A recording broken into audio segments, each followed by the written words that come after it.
வணக்கம். Hitech news TV செய்திகள்.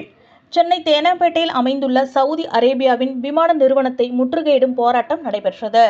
ராஷ்டிரிய உலமா council சார்பாக பாலஸ்தீனத்தில் இஸ்ரேல் இழைக்கப்படும் கொடூர தாக்குதல் இனப்படுகொலை கண்டித்து கண்டுகொள்ளாமல் மௌனம் சாதிக்கும் சவுதி அரேபியாவின் நிலையை கண்டித்து இந்த முற்றுகையிடும் போராட்டம் நடைபெற்றது. ராஷ்டிரிய உலமா கவுன்சில் மாநில தலைவர் அக்ரம்கான் தலைமையில் நடைபெற்ற இந்த போராட்டத்தில் மாநில ஒருங்கிணைப்பாளர் யூனுஸ் கான், மாநில பொருளாளர் சையது ஹவுஸ், ரஹ்மான் கான், MP நாசர், மத்திய சென்னை கிழக்கு மாவட்ட செயலாளர் முகமது ஹகீல், அசார் கான், ரஹீம் கான் மற்றும் மத்திய சென்னை கிழக்கு மாவட்ட தலைவர் தமீம் பாஷா நிர்வாகிகள், மகளிர் அணி நிர்வாகிகள் உள்ளிட்ட 300க்கும் மேற்பட்டோர் கலந்து கொண்டனர். ராஷ்டிரிய உலமா கவுன்சிலின் சார்பாக சவுதி அரசை கண்டித்து சவுதி ஏர்லைன்ஸ் முற்றுகை போராட்டம் நாங்கள் நடத்தி கொண்டிருக்கிறோம். காசாவில் இனப்படுகொலை, பாலஸ்தீன் மக்களுக்கு இனப்படுகொலை நடந்து கொண்டிருக்கிறது. காசா மக்கள் உணவு இல்லாமல், உடுக்க துணி இல்லாமல் பட்னி பசியாக வாழ்ந்து கொண்டிருக்கிறார்கள். ஆனால் சவுதி கல்ஃப் கண்ட்ரி முஸ்லிம் நாடுகள் வேடிக்கை பார்த்து கொண்டிருக்கிறது. முஸ்லிம் நாடுகள் நினைத்தால் 5 நிமிடத்தில் அந்த போரை நிறுத்த முடியும். ஆனால் அவர்கள் வேடிக்கை பார்த்து கொண்டு, சுகத்துக்காக வேடிக்கை பார்த்து கொண்டு, பதவிக்காக வேடிக்கை பார்த்து கொண்டிருக்கிறார்கள். ஆகையால் சவுதி ஏர்லைன்ஸ் அலுவலகத்தை முற்றுகை போராட்டம் என்று ராஷ்டிரிய உலமா கவுன்சிலின் சார்பாக நாங்கள் இங்க கண்டன ஆர்ப்பாட்டம் நடத்தி கொண்டிருக்கிறோம். உலகமே மிகப்பெரிய ஒரு அதிர்வுலை, உலகமே கேட்காத ரவுடி இஸ்ரேல் நாடு அந்த மனித உரிமை மீறி கொடுமையாக அந்த மக்களுக்கு உணவு இல்லாமல், தண்ணி இல்லாமல், உடை இல்லாமல், ஹாஸ்பிட்டல் மருந்து இல்லாமல் சுட்டு சுட்டு தைரி சாவடித்து கொண்டிருக்கார்கள். சின்ன சின்ன பசங்க கூட செத்து கொண்டிருக்கார்கள். ஆனால் ஐநா மன்றமும் மற்ற உலக நாடும் வேடிக்கை பார்த்து சொல்லிக் கொண்டுதான் இருக்கா தவிர யாரும் அதுக்கு முன்னே வந்து ஒரு முடிவெடுக்க மாட்டார்கள். ஆனால் சவுதி கண்ட்ரி, முஸ்லிம் கண்ட்ரிகள் எல்லாம் ஒன்றாக இணைந்து கண்டிப்பா ஒரு முடிவு எடுத்து அந்த மக்களுக்காக நல்ல ஒரு தீர்வு காண வேண்டும். அதுக்காக தான் சவுதி கல்ஃப் கண்ட்ரியை காரி மூஞ்சில துப்ப வேண்டிய நோக்கத்தோடு தான் இன்றைக்கு சவுதி ஏர்லைன்ஸ் முற்றுகை போராட்டம் ராஷ்டிரிய உலமா கவுன்சில் சார்பாக நடத்தி கொண்டிருக்கிறோம். சவுதி அரசு காலை உயர வேண்டும் என்று நான் நம்புகிறேன்.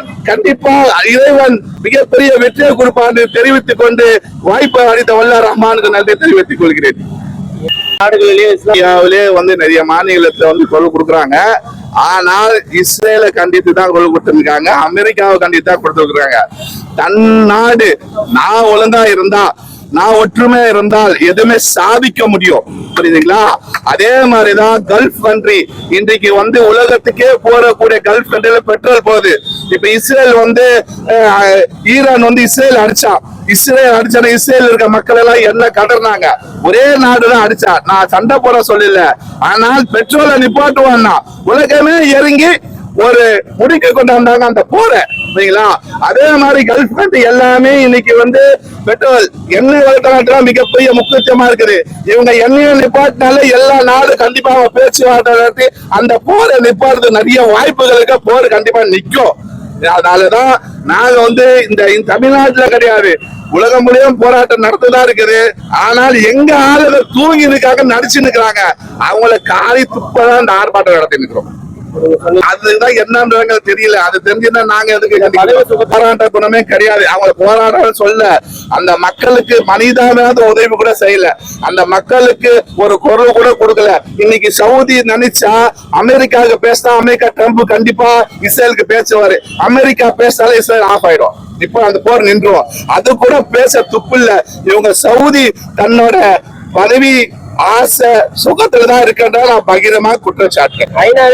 பேசுறதுக்கு ஆள் இல்லையே. இப்போ உதாரணத்துக்குன்னா இலங்கையில ஈழத்தமிழர் பிரச்சனை நடந்தது. ஈழத்தமிழர்கள் ஐநால போய் நிறைய பேர் என்று பேசினாங்க. இந்த இஸ்ரேலுக்காக எந்த ஐநால போய் யார் பேசியிருக்காங்க? யாரும் பேசல, புரியுங்களா? அதனால அதை பேசணும், வலியுறுத்தணும்னு சொல்லிட்டு நாங்க ஆர்ப்பாட்டம், முதல் கட்ட ஆர்ப்பாட்டம் ராஷ்டிரிய உலமா கவுன்சில் பண்ணியிருக்கோம். 2வது எங்க ஆல் இந்தியா முடிவு பண்ணி நாங்க டெல்லியில போய் மிகப்பெரிய ஒரு ஆர்ப்பாட்டத்தை முடிவு பண்ணிருக்கோம். கூட போக இன்ஷால்லா நீங்களே பாப்பீங்க. என்னைக்கு மோடி பிஜேபி அரசு வந்ததோ அன்னைக்கே எல்லா சுதந்திரமே இந்தியாவில போயிடுச்சு. அப்ப அவங்க இஸ்ரேலுக்கு ஆதரிப்பாங்க, எல்லாருக்கும் அவங்க ஆதரிப்பாங்க, சரிங்களா? ஆனா இந்தியா எங்களுக்கு உதவி சொல்ல நாங்க நினைக்கவே இல்லை. நாங்க சொல்லக்கூடிய இறைவனை பிரார்த்தனை பண்றோம், எங்க மக்கள் எங்க கண்ட்ரி நீங்க குரல் கொடுங்கன்னு நாங்க சொல்றோம், தவிர வேற எதுவும் சொல்ல. இந்தியா நாட்டுல தட்டினீங்கன்னா பல மாநிலத்திலிருந்து முஸ்லிம்கள் நிறைய கொல்லப்படுறாங்க, வெட்டப்படுறாங்க, பள்ளிவாசல் எடுக்கப்படுகிறது, மதரசாக்கள் எடுக்கப்படுகிறது, தர்காக்கள் எடுக்கப்படுது. இந்த மோடி அரசு முஸ்லிம்கள் சிறுபான்மை மக்கள் பாதுகாப்பே கிடையாது. அரசு துறையில கூட அரசு தடையா புகுந்து கொண்டு மிக எங்களை மாதிரி ஆளுங்க மிரட்டல் விட்டு இருக்காங்க, தவிர வேற எதுவுமே செய்யல. அதனால தெரிஞ்ச விஷயம் தான். கண்டிப்பா நாங்க நினைக்கிறது இந்த ஆர்ப்பாட்டம் சவுதியை கண்டித்து கல்ஃப் கண்ட்ரி கிடைச்சுதான் இந்த ஆர்ப்பாட்டம் நாங்க நடத்துறோம். இந்திய அரசு மனிதாபிமான ரூபத்துல அந்த மக்களுக்கு மனித உரிமை மீறல் நடக்குது. ஒரு மனசாட்சியோட அந்த மக்களுக்கு நீ உதவி செய், போற நிறுத்து, உணவுக்கு வழிவகுத்து பேச்சுவார்த்தை நடத்தினா மிகப்பெரிய வெற்றி தான். ராஷ்டிரிய உலமா கவுன்சில் மாநில தலைவரா இருக்கிற தமிழ்நாட்டுக்கு